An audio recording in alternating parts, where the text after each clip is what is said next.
सुप्रभात मित्रों। आज 21 जून विश्व योग दिवस है। भारत की सर्वश्रेष्ठ प्राचीन विरासत जो सारी दुनिया को भारत से प्राप्त हुई है वो है योग। और ये योग स्वयं भगवान श्री कृष्ण ने श्रीमद् भगवत गीता में अर्जुन को सिखाया था। इस योग को साधने से ही तुम राजाओं के राजा बन जाओगे। तो क्यों ना ये जो विरासत हम जो दुनिया को दे रहे हैं आज हम अपने जीवन के अंदर भी धारण करें, क्योंकि योग मनुष्य जीवन के अंदर संतुलन ले आता है। योग से शारीरिक संतुलन तो मनुष्य ले आता है, परंतु दुनिया में जो संकट आ रहे हैं उनका कारण है मानसिक असंतुलन। और मानसिक असंतुलन के कारण ही अनेक प्रकार की समस्याएं उसके जीवन में, संबंधों में, व्यवहार में, और ये मानसिक असंतुलन उसके शारीरिक स्वास्थ्य पर भी प्रभाव डालता है। आज मनुष्य की इम्यूनिटी कम होती जा रही है क्योंकि मन कमजोर हो गया है। योग से आंतरिक संतुलन स्थिति बढ़ जाती है, उसकी मानसिक प्रतिरोधकता बढ़ जाती है, आध्यात्मिक प्रतिरोधकता बढ़ जाती है। और योग इसलिए भगवान ने अर्जुन को साधने के लिए कहा था क्योंकि अर्जुन खुद भी कमजोर हो गया था। मानसिक दुर्बलता उसके अंदर आ रही थी, चाहे मोह के वश या अनेक प्रकार के कर्मेंद्रिय जब अधीनता की ओर जा रहे थे तो मानसिक असंतुलन उसके अंदर विकसित हो रहा था। आज के आधुनिक काल में भी व्यक्ति शारीरिक आसन कर लेता है, किंतु आवश्यकता है व्यक्ति अपने मन को संतुलित करे।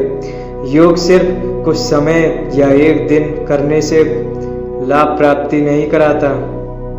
योग को तो एक जीवन शैली बनाने की आवश्यकता है। शुरुआत हम सूर्य नमस्कार से करेंगे। सूर्य नमस्कार के एक पूर्ण चक्र में 12 स्थितियों को क्रम से दोहराया जाता है तथा इन 12 स्थितियों के अनुसार 12 बीज मंत्र होते हैं तथा इन 12 स्थितियों के अलग अलग लाभ होते हैं। इसके फायदे: पाचन तंत्र का मजबूत होना, शरीर में लचीलापन, वजन को नियंत्रित करना। इसके करने से शरीर पर जोर पड़ता है और आपकी अनावश्यक चर्बी धीरे धीरे कम होती है। यदि आप बैठने वाला आसन कम करते हैं तो आपके लिए सूर्य नमस्कार बेहद फायदेमंद है। इससे हड्डियां मजबूत होती हैं। यदि इसको सूर्य के सामने प्रतिदिन किया जाए तो हड्डी से संबंधित बीमारियां दूर रहती हैं। इससे कब्ज दूर रहता है, अनिद्रा की समस्या दूर होती है और नींद अच्छी आती है। ब्लड सर्कुलेशन को ठीक करने में भी ये लाभदायक है। पीरियड की समस्या भी दूर होती है। मन की एकाग्रता को बढ़ाने में लाभदायक है। तो अब हम भुजंग आसन का प्रयास करेंगे। इस आसन से छाती, कंधों व पेट की मसल्स को लचीला बनाने में मदद मिलती है।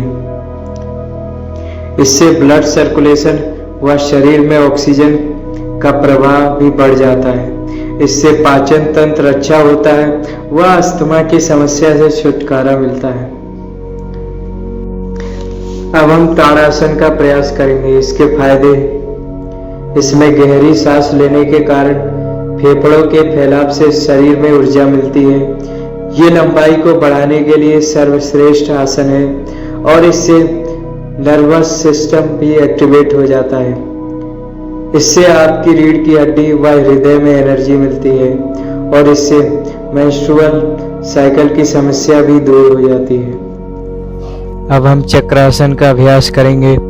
इसके नियमित अभ्यास से तनाव और अवसाद दूर होता है, आंखों की रोशनी तेज होती है, पाचन और प्रजनन अंगों को स्वस्थ रखता है, पेट के अतिरिक्त मोटापे को कम करता है। अस्थमा के रोगियों को इसका अभ्यास नियमित रूप से करना चाहिए। अब हम त्रिकोण आसन का प्रयास करेंगे। इसके फायदे: इससे गर्दन में मोच, कड़ापन व कंधों व घुटनों व कमर एवं टांग की लिगामेंट को टोन करता है।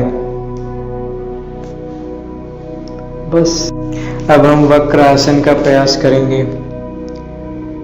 इसके फायदे: शरीर को लचीला बनाता है, बॉडी को डिटॉक्स करता है, इससे मेटल और मेटाबॉलिज्म को मजबूत होता है, शरीर की गर्मी को शांत करता है और एब्स को मजबूत बनाता है।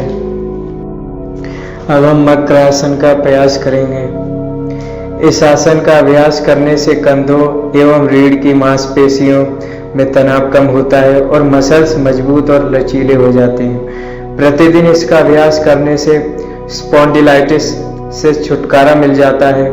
इस आसन को करने से साइटिका और स्लिप डिस्क की समस्या भी दूर हो जाती है। इससे हाइपरटेंशन, हृदय रोग एवं मानसिक रोगों से छुटकारा मिलता है। अब हम धनुरासन का प्रयास करेंगे। मैं इसके लाभ बताता हूँ। इससे कमर और पेट मजबूत होते हैं। ये हमें एक्टिव और एनर्जेटिक रखता है। इससे हमारे पेट के रोग दूर होते हैं। ये हमें पेट के एरिया में फैट हटाने में भी मदद करता है। ये पैंक्रियास को भी रेगुलेट करता है और डायबिटीज से ग्रस्त लोगों को इसका अभ्यास करना चाहिए।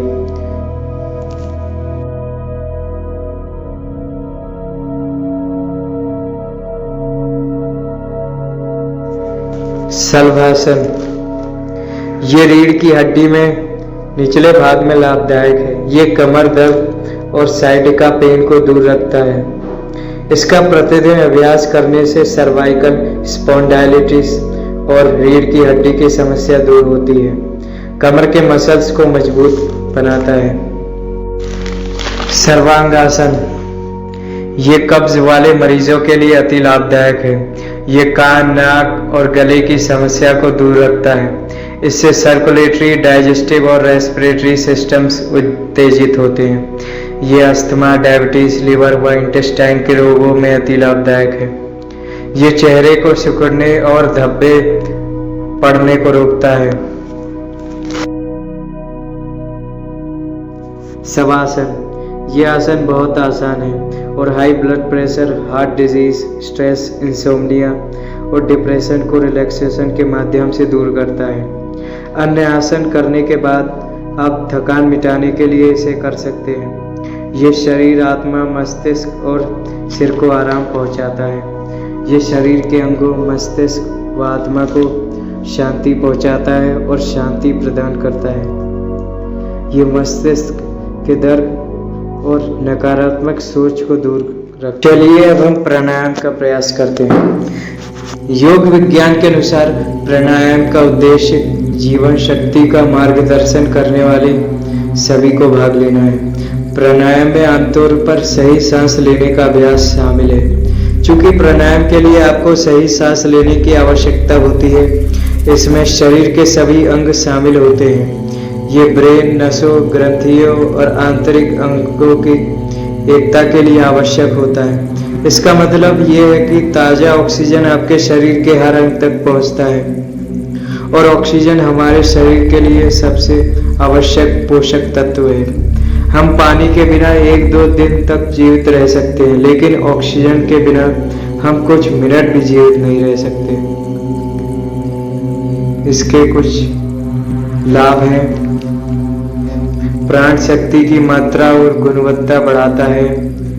रुकी हुई नाड़ियों और चक्रों को खोल देता है।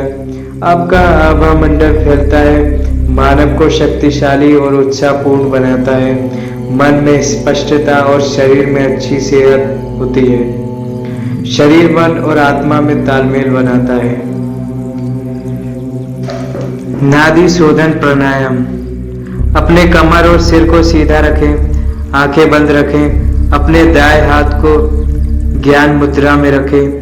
अपने बाएं नाक को दाएं अंगूठे से बंद करें और बाएं नाक से 5 सेकंड तक सांस लें। इसी तरह दाएं नाक के लिए भी 10 सेकंड तक दोहराएं और फिर बाएं के लिए 5 सेकंड तक 5 बार दोहराएं। भ्रामरी, अपने आँख, ओठ और कान को बंद करें और गहरी सांस लें और उसे छोड़ दें। इसके लाभ, ये मस्तिष्क को आनंद प्राप्त करता है। ये गर्भवती महिलाओं के लिए अति लाभदायक है। इससे ब्लड सर्कुलेशन भी बढ़ता है। धन्यवाद मित्रों, मिलते हैं अगली वीडियो में।